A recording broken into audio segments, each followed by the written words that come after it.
विश्व को शांति का संदेश देने वाले महाकारुणिक भगवान गौतम बुद्ध जी के चरणों में कोटि कोटि नमन करते हुए और भारत की नारियों को सम्मान स्वाभिमान की जिंदगी देने वाले और भारत के संविधान के निर्माता बाबा साहेब अम्बेडकर जी के चरणों में कोटि कोटि नमन करते हुए आप सभी को मेरा गर्व से नमो बुद्धाय, जय भीम।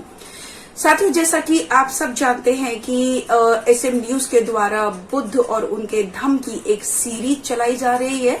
आप एसएम न्यूज को क्लिक करेंगे और उसकी प्लेलिस्ट में जाएंगे तो आपको बुद्धा इस धम्मा के सभी एपिसोड आपको वहीं मिलेंगे और सिद्धार्थ गौतम के जन्म से लेकर अब तक के सभी एपिसोडों को आप देख सकते हैं और डीपली जानकारी ले सकते हैं और उसको शेयर भी कर सकते हैं। तो अब जो हमारा जो चैप्टर चल रहा है वो दूसरा खंड चल रहा है, दूसरे खंड का छठा भाग। तो आज का जो हमारा विषय है वो है सोपाक और सुप्य अछूत बालकों की या अछूतों की पवज्जा। तो मैं आपको बताना चाहूंगी कि जो सोपाक था वो एक सावस्थी में रहता था और सावस्थी जब वो गर्भ में था अपनी माँ के, तो उसकी जो माँ थी वो प्रसव दर्द से या वेदना से इतनी इतना उसको पीड़ा हुई कि वो मूर्छित हो गई। तो उसके सभी जो परिवार के जो लोग थे उन्होंने उसको मरा हुआ समझ लिया कि उसकी मृत्यु हो गई। सभी लोग जो है उसके अंतिम संस्कार की जो है वो करने लगे, तैयारी करने लगे और वो शमशान उसको ले गए। तो जिस टाइम पे वो शमशान उसको लेकर गए थे तो वहां पर बहुत भयंकर बारिश होने लगी, जिसकी वजह से उसकी चिता में आग नहीं लग पाई। तो उसके जो परिवार वाले संबंधी थे वो उसको चिता पर ही छोड़कर चले आए। तो लेकिन वो उस टाइम तक मरी नहीं थी और जब वो मरने से पहले वो अपने बच्चे को जन्म देकर तब उसका दम निकला था। तो जो वहां पे जो शमशान को जो वो रखवाला था उसने उस बच्चे को ले लिया और उस बच्चे का लालन पालन किया। उसका भी जो शमशान का जो रखवाला था, शमशान में ही वो रहता था, तो उसका जो बच्चा था उसका नाम था सुप्य। वो भी दोनों का लालन पालन उसने किया। तो जब क्योंकि जो सोपाक की जो माँ थी उसकी जाति के आधार पर ही उसी शमशान के रखवाले ने उसका नाम रखा सोपाक। तो उसके बाद जब सोपाक 7 वर्ष का था तब एक दिन तथागत बुद्ध उसी शमशान से गुजर रहे थे। तो जब वो शमशान से गुजर रहे थे तो जो बालक था सोपाक वो उनके पास आया, उसने तथागत बुद्ध को वंदन किया। जब उनको वंदन किया और कहा, बड़े प्यार से शब्दों में उसने कहा कि आप मुझे अपने संग में शामिल कर लीजिए। तो तथागत बुद्ध बोले कि इसके लिए तो आपको अपने पिता की अनुमति लेनी होगी। तो वो गया और अपने पिता को बुला कर ले आया। जब उसके पिता वहां पर आए, उसके पिता ने भी जो वो तथागत बुद्ध का वंदन किया, उनकी वंदना की और उनसे याचना की कि वो उनके पुत्र को संघ में प्रवेश होने की अनुमति दे दें। तथागत बुद्ध ने उसकी जाति की परवाह ना करते हुए, क्योंकि वो अछूत बालक था, लेकिन तथागत बुद्ध ने उसकी जाति की परवाह ना करते हुए उसको अपने धम्म, अपने संघ में प्रवेश दिया और उसको विहार ले गए और उसको धम्म की और विनय की शिक्षा दी। तो जब वो बाद में जब वो बड़ा हुआ तो वो एक थेर कहलाया, यानी स्थिर थेर। तो वो एक थेर कहलाया जो कि एक बहुत ही बड़ा भिक्खु और बहुत ही फेमस भिक्खु बन गया था। तो उसका जो दूसरा भाई था, जो उसका जो फ्रेंड दोस्त भी था उसका नाम था सुप्य।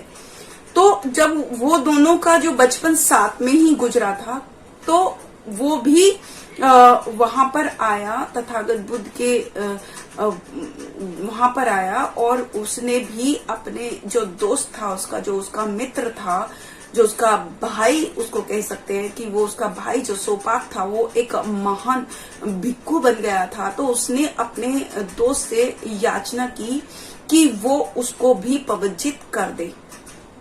जबकि सुप्य से ज्यादा हीन जाति का अगर किसी को मतलब वो ज्यादा हीन जाति का माना जाता था सोपाक, लेकिन फिर भी सोपाक ने ही सुप्य को पवित्र किया, उसको धम्म की दीक्षा दी। तो इस तरीके से दोनों जो सोपाक और सुप्य जो थे वो पवित्र हुए और एक बहुत ही महान भिक्खु साबित हुए। फिर तथागत बुद्ध ने और लोगों को भी दीक्षा दी, जैसे कि एक सावस्ती का ही एक किसान का बेटा था जिसका नाम था सुमंगल। वो दराती से और खुरपी से खेतों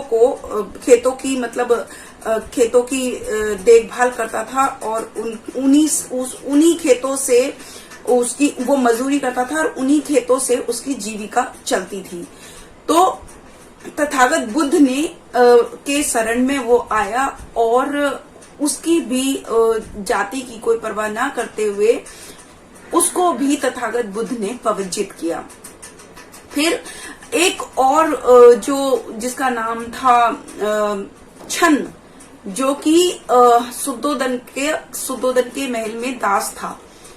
तो छन भी तथागत बुद्ध के पास आया और उसने भी तथागत बुद्ध से याचना की और तथागत बुद्ध ने उसको भी पवित्र किया। और इसी तरीके से एक का नाम था धन्य, जो कुम्हार जाति से था।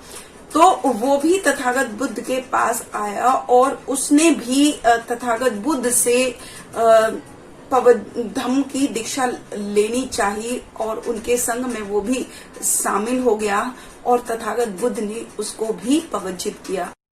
कपतकुर नाम का भिखारी भी सावस्ती का ही निवासी था और वो बदन पे चीथड़े मतलब फटे हुए कपड़े पहनता था और हाथ में पात्र लेकर भिक्षा मांगता था, भीख मांगता था।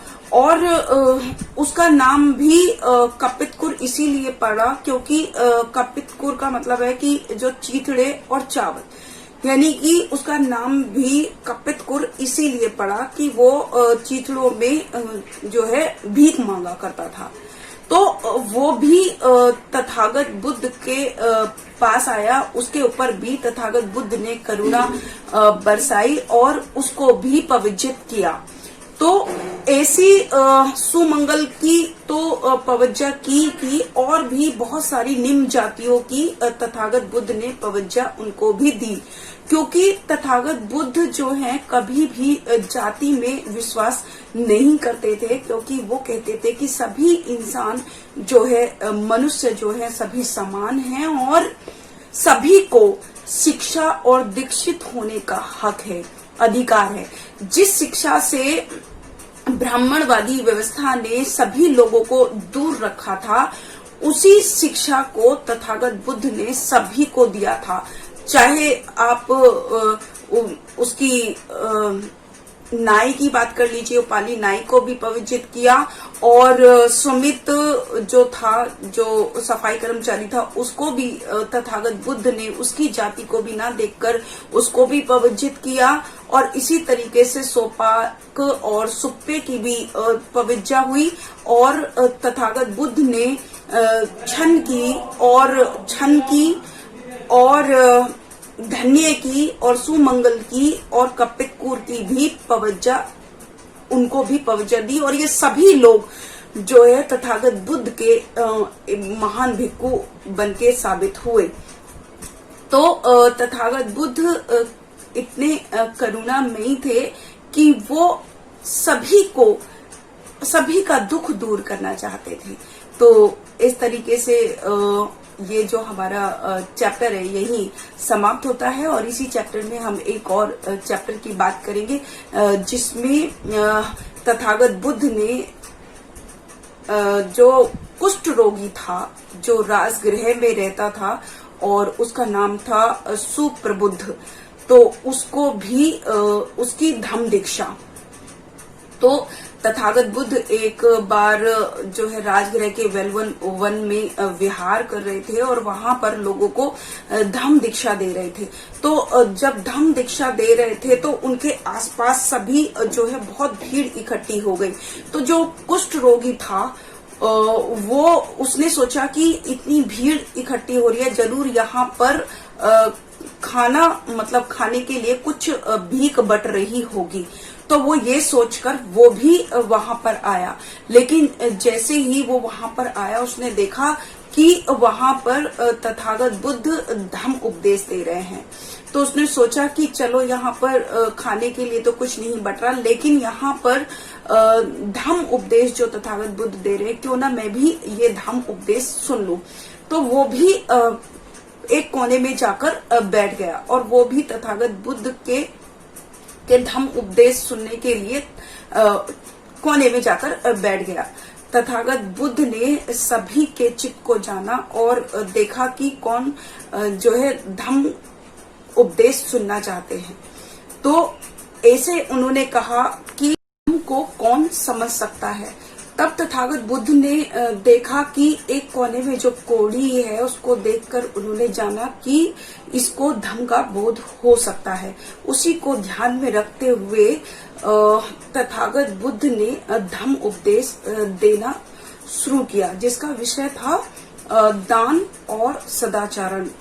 तो तथागत बुद्ध ने काम भोगों की तुच्छता और असर्वों से मुक्ति से होने वाले लाभ की ओर ध्यान दिलाया।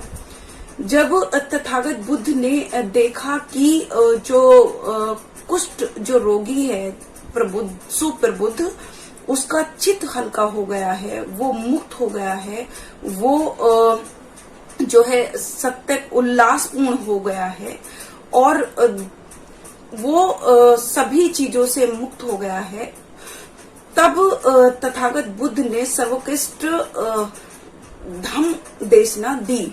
उन्होंने कहा कि दुख है और दुख का समुदाय है, यानी कि दुख का कारण है, दुख का निरोध है और दुख का निरोध को दूर करने का कारण है।